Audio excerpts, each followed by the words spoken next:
Ms. Lim Si Mei.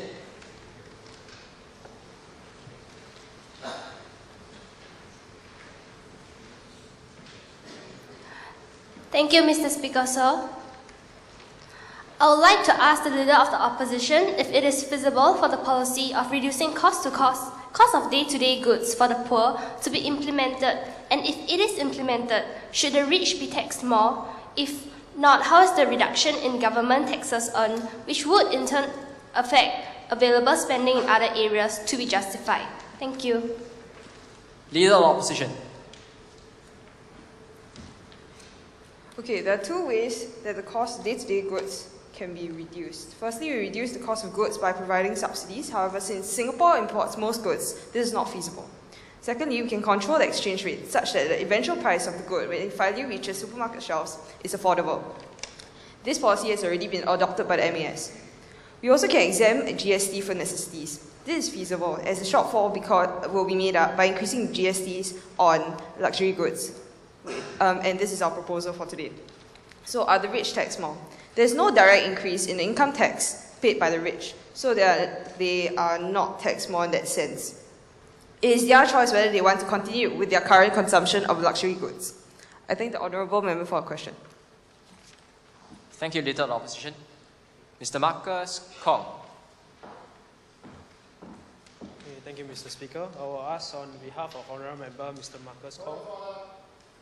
Yes.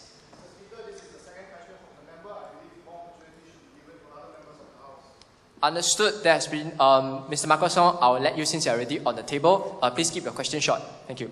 Okay, I would like to ask the Minister for Community Development, Youth and Sports, what are the current numbers of people receiving the government ComCare Fund? And in absolute dollars, how much is that costing the government? And clarify how much did the government spend on subsidies for the current financial year? Thank you, Mr. Speaker. Minister of the MCYS. Thank you, Mr. Speaker. I think the Honourable Member of the Opposition is concerned about the government spending, the efficiency of the government spending in helping the needies in the society. As a matter of fact, it is the policy of this government to make sure that everybody gets the help if help is needed. So as such, we're looking to increase the government subsidies, the government funding to VWOs by a whole 7 million to bring it up to a total amount of 225 million for this financial year.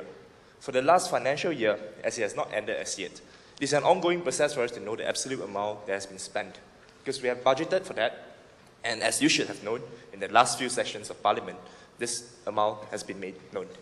So there's not actually, a meaningful time for me to bring this amount back onto the table. It is perhaps a better opportunity for me to use this question as a clarification as to the policy in which my government is seeking. We're seeking to help Singaporeans from all walks of life as and when they need it. As such, the MCYS, I dare say, have touched the life of all Singaporeans as long as the government is in office. So to give you an absolute amount of the number of people we have helped is not meaningful, because I rightly say we have helped all. Thank you. Thank you, Minister. Mr. Mohammad Hazrin.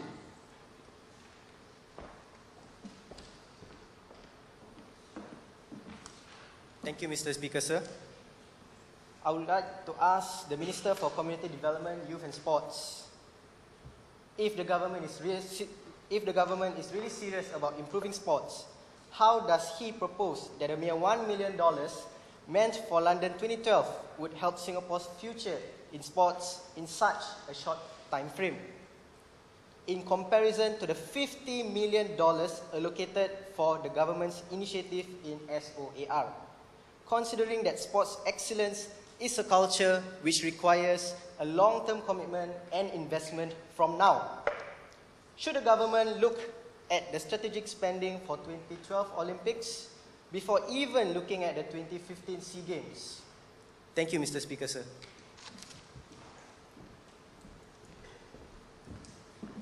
To the Honourable Member, make no mistake, sports spending is a long-term investment in which the government takes seriously. Since day one, we've been spending substantial amount into developing sports. This additional 1 million, let's put it into context, is an additional 1 million. We have already budgeted for the London 2012 Olympics years ago. And this additional 1 million is to assist the athletes and the various sporting organizations in whatever logistical and miscellaneous costs that may have arisen or going to arise in the next few months in their preparation for the Games. So make no mistake, the government is long-sighted, as we are known for. We have spent money and we have done strategic reviews since day one after the Beijing Olympics 2010 on the London Olympics 2012. So as to asking us to do a strategic review spending now is a bit too late. And as to looking at 2015 SEA Games, we have that in plan. As you can see in the supply bill, we're going to do that. And that is ready all for sports. But since you mentioned SAW, which is actually rightly known as SAW Singapore, it's an acronym for Social Organisation Assistance for Singapore.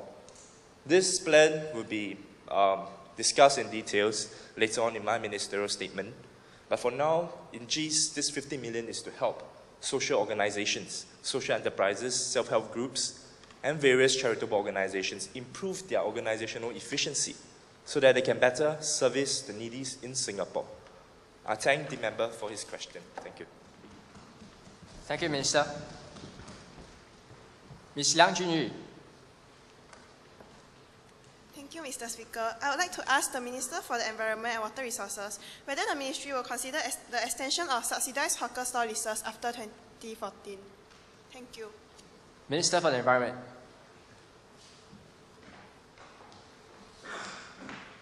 Yes, the Ministry will definitely consider the extension.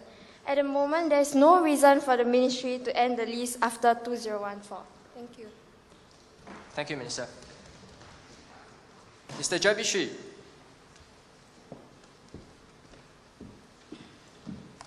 Good morning, Mr. Speaker. This question is directed to the Minister of Education regarding the rationale behind the increased funding to self-help groups. Part one of the question will be, why are scholarships given by each self-help groups, not by the Ministry of Education itself? Second part, whether financial aid given by these race-classified institutions will have an impact on racial harmony and meritocracy. And last but not least, the impact on such racial classifications will have the impact of it on Singapore moving towards a more egalitarian society. Thank you. Minister for Education.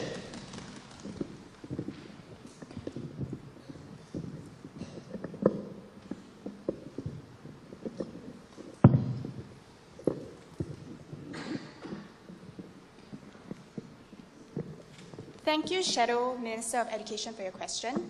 First off, to address the query on increasing funding to self-help groups, the government's rationale for doing so is to maximize our outreach to effectively target needy members of various ethnic communities. We can achieve this due to 3 reasons. One, being that we work together for Singapore, but each community goes the extra mile to help their members. Those in need will also be more willing to seek help when they know that their community is rallying around them. Different communities prioritize their concerns differently, and it will be most effective when we allow the specific bodies to render assistance via direct contact. Secondly, if the government works on our own to disburse all the scholarships, some may benefit, but it is a much weaker outcome.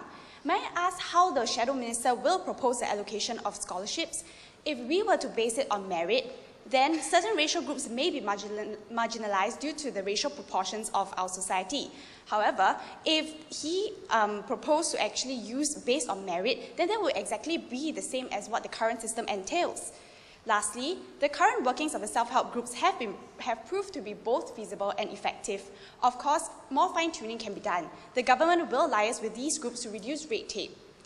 Other than the reasons I've just stated, scholarships are given by self-help groups instead of the MOE, as each party has a specific role to play. For example, the MOE is focused on the selection, management, and development of our teaching scholars, giving away scholarships so that it allows us to continually attract a steady stream of talented and dedicated teachers. In this case, MOE acts as an intermediary where school teachers will direct the needy students to the respective self-help groups. Moving on, I would like to assert that financial aid given by race-classified institutions will not have an impact on racial harmony and meritocracy, and will definitely not hinder Singapore's journey towards an egalitarian society. The disbursement of financial aid is based on the average household income of applicants and is not based on merit. Hence, it will not affect meritocracy. Disbursement of scholarships are based on merit, but is done so across all races, so through the respective self-help groups. That's why it's relatively fair.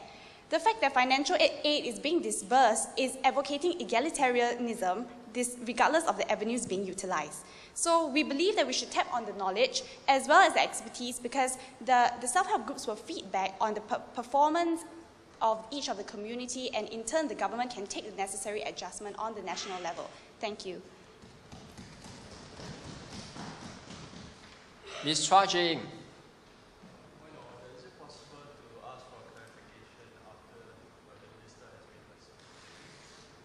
Clarification, as I previously said, there wouldn't be enough time for clarifications due to the sheer number of questions, not to mention the fact that we've already suspended the time limit for speeches. Therefore, any clarifications to be made between members will therefore have to be made on an informal basis or in written form. However, if any minister wishes to make a statement as part of a ministerial statement after question time, I may allow up to 2 follow-up clarifications with regards to that statement.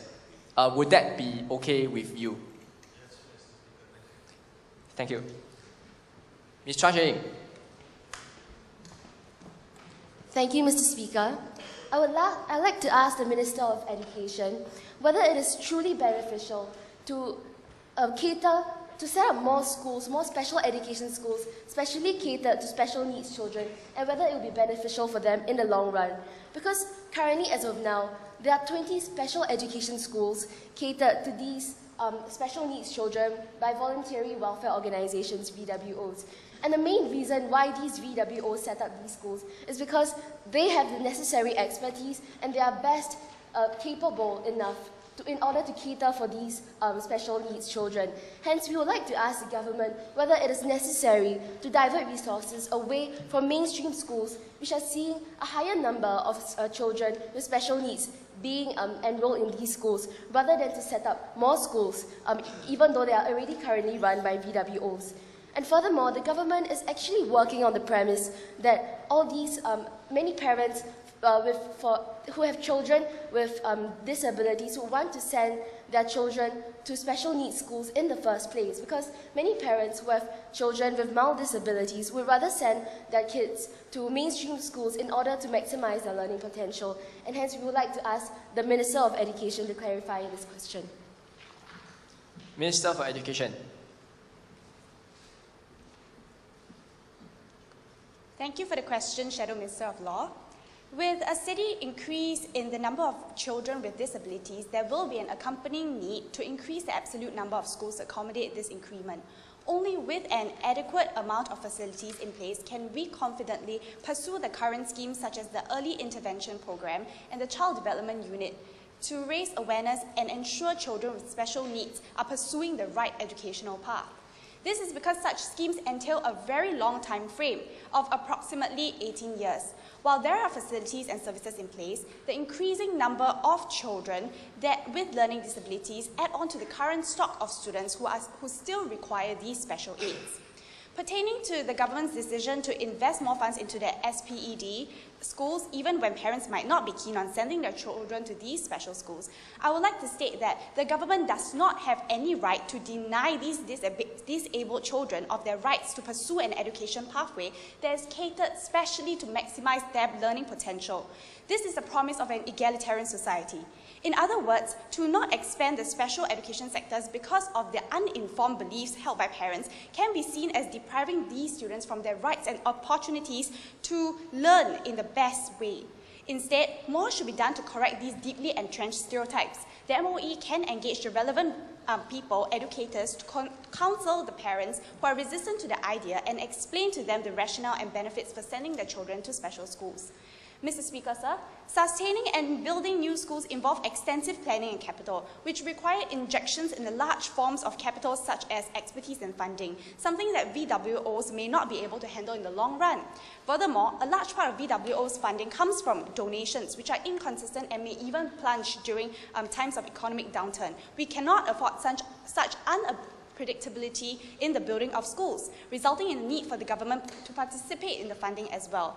Do note that the cost of development of these new schools are shared between the VWOs as well as the government, thus reducing the financial burden of the government. Thank you. Thank you, Minister.